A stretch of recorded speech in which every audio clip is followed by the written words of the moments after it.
Musical experiences and what has led up to Machine Tools. Wow. Wow. The funny thing is, that's like a 20-year story. But let's see if we can dip it here. It comes down to being in college back in 19-something time and running into a good friend of mine, Matt Ohm, and basically hooking up with him in terms of being a bass player, me being a guitar player, and us working together. Experiences. Okay, wow, and keep this condensed. Started on the most manly of instruments when I was 8, and that's the clarinet. Actually, no, 7. Big whoop. Then from there, went to high school, all that, was in every single thing that I possibly could have been in. In college, I had a teacher that said, you know your chords in theory and stuff, why don't you play bass? Because you're never going to play in an orchestra. And everyone needs a bass player. So, bought a bass, and then so forth and so forth. Met Jonesy and further. And here in Chicago? Yes, here in Chicago. And he told me the story behind this, which is hilarious. But we met at the ear training test that we took under James McDonald. And then from there, next thing I saw him out was at a Victor Wooten concert that same night. So, yeah, okay. So Mike and I started playing basically all the way through there. And then fast forward past corporate time and learning how to get jobs and earning money and things like that, and you come to the point where we have Machine Tools right now, which was initially Matt Ohm and I playing a lot of open mic nights at like the Elbow Room. So if you 6-7 months ago, well, actually, Mike knew Eric a while before that, and then 6-7 months ago, he said, "Hey, this guy's gonna start playing with us." Okay. And yeah, so it's awesome in that regard. I don't mind telling you, I'm not really a musician. I'm a computer geek who likes to play around with stuff and, playing around with iPads and things like that. And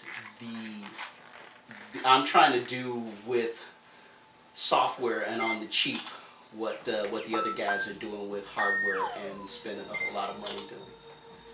I kind of was drafted into Machine Tools after I went to see them perform at the Elbow Room. Mike handed me his phone and said, "Hey, get some shots of the band." So I kind of became this unofficial photographer for the band. And the more I talked to him, I was, finding out that he was into, electronic music and some of the stuff that I was playing around with on the iPad. Meanwhile, I'm at home listening to stuff like Prodigy and Daft Punk and stuff like that. I think a Tron movie had just come out at the time, so I was really into Daft Punk. And that's how I got drafted into Machine Tools. I evolved from the unofficial photographer with Mike's camera, and because I had a video camera. I love that. And yeah. Advance of technology and equipment, it finally led to the point to where we could do the concept of the Machine Tools.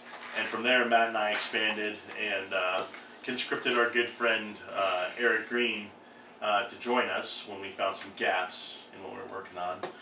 But in general, that's pretty much been the influential part of Machine Tools.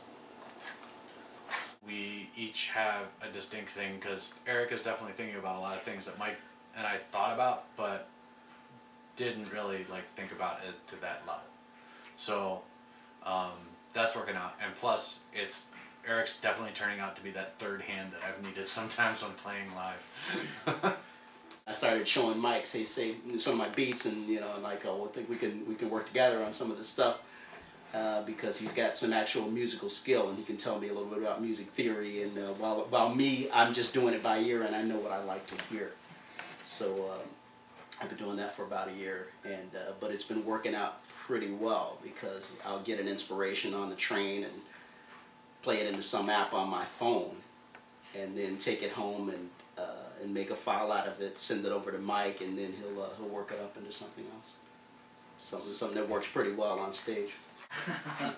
Well, tell us about the creative process. Man, for most of it, I just I borrow from a lot of everyone. I do the license plate game too. When I walk down the street in Chicago, the most interesting thing to me are license plate numbers. I can basically keep track of license plate numbers as being musical figures, right? So it comes down to, I see a license plate that's like 125 1479. That's pretty musical. You know, start on the 1, go to the 2, go to the 5, go to the 1, go to the 479, right? Isn't music math? Isn't music all numbers? Isn't music all numbers? Well, isn't life all numbers? I have a lot of my influences. Like in addition to those bands, I'm really into science fiction and comic books and stuff like that. I was telling the guys the other day that I feel like my life is a comic book essentially, and everybody else is supporting characters in it. So I'm always influenced by comic books, and especially like 50s movies, Day the Earth Stood Still and stuff like that. That's where I get a whole lot of the samples from, and my influences. Like while other people are thinking about mundane things like paying bills or something like that, I'm thinking about robot invasions and all of the things like that. So that's what I try to put in there, things like that, things that kind of hint toward that. I'm like Eric in that I'm also on my phone or tablet or some sort of handheld device like that, plunking on something. Variety of instruments or whatever, including my voice. I find myself especially singing to Elena a lot, so that ends up being a lot of melodies come from there.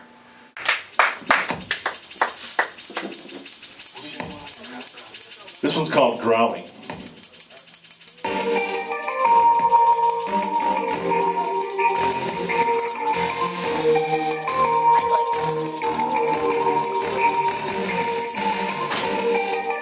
I think my favorite music right now is basically dubstep music and metal songs.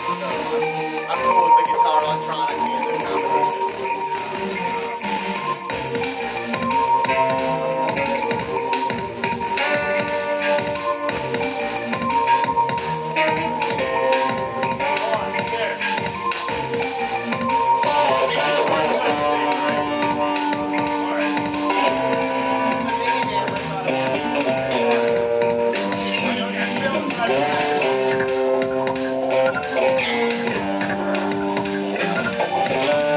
So for the three of us, it generally kind of starts with someone bringing, hey, I got this idea. And then, depending on what platform it's on, whether it's like the machine or the 303 or some mobile device or something, it just becomes the idea, and then from there we just kind of start stacking on these different components. It involves a lot of complete improv, which I think is one of the things that we're trying to do, that even though we have so much gear, and if you see us live, you definitely see how much gear that we bring, we still try and very much keep that improv element, whether it's with our instruments or just creating an ode to an American songwriter on the spot. This one's called an ode to Paul Simon. Well, each of us have our own character or persona or whatnot, and you can read more about that at machinetools.com. But it's all based on like this comic book, kind of larger than life, whatever have you will. And Eric actually kind of drew the character of me, and it ended up really looking like my favorite comic book character, which is Gambit from the X-Men. Yeah, that's funny you bring that up. Comic book characters. That's been our core advertising mechanism, actually. Thanks to the guy we conscripted, Eric Green, man. I'm telling you, I mean, when you talk about conscripting somebody, for those people that are out there working on bands right now, right? When you find somebody that's a fan and really wants to help out, let them help out. It is awesome. I've been reading comic books since the mid-1970s, and every kind of comic books. I got comic books that are as old as I am, and I'm still reading. I love everything about it. I love the art. I love the way they reflect the society that we live in right now and things like that. A lot of people just don't think about those aspects of that kind of art, but I'm constantly thinking about that stuff, and that's the kind of stuff I'm trying to bring to the music and some of the stuff that we do. That's why I'm trying to form the image of this band as something that's a little bit more than human, you know, when they're on stage. Right, we are Machine Tools. DJ Sunray Vegan, 6-String Samurai. DJ Elric, the Lord of Thunder. And I'm DJ Mondo, the mad scientist of sound.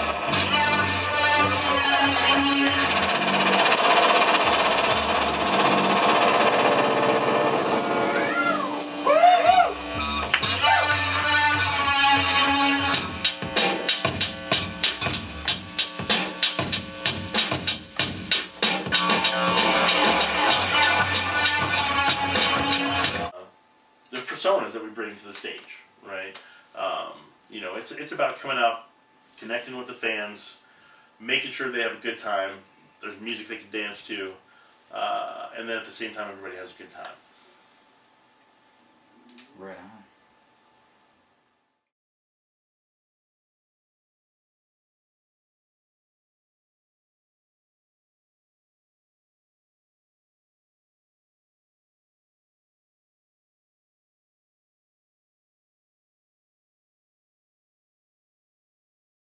That was some malware, right? See, malware. Hidden malware. Oh no, I better not say that.